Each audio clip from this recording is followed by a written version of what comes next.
Wannan bawan Allah yana cewa dan Allah ya ake fita group din Facebook. Okay, domin fita daga group a Facebook idan kana amfani da normal Facebook ne zaka shiga cikin Facebook din naka kamar haka. Zaka taba alaman nan guda uku. Sannan sai ka shiga cikin groups. Bayan ya bude maka anan zaka ga dukkanin groups din da kake a ciki sai ka zabi wanda kake so ka fita kamar wannan sai mu taba sa kamar haka. Bayan ya bude maka nan inda aka rubuta alaman join din nan sai ka taba sa. Gashi nan leave group nan ya bayyana option na ƙarshe sai ka taba sa kamar haka. Sai ka ƙara taba leave group. Gashi nan yana fitar da mu daga group din. To shikenan kun fita daga cikin wannan group yanzu babu wannan group din. Idan kuma da Facebook Lite kake amfani sai ka shiga cikin Facebook din naka kamar haka.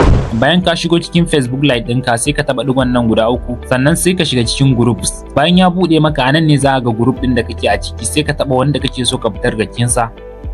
Bayan ya bude maka group din kamar haka sai ka taba digon nan guda uku da suke a sama. Ga leave group nan ya bayyana option na ƙarshe sai ka taba sa. Sai ka ƙara taba leave group. Kun ga gashi nan mun fita daga cikin wannan group din nan. Na biyun nan ma gashi nan idan ka taba sa haka sai ka ƙara taba digon nan guda uku sannan sai ka danna leave group sannan sai ka ƙara danna leave group.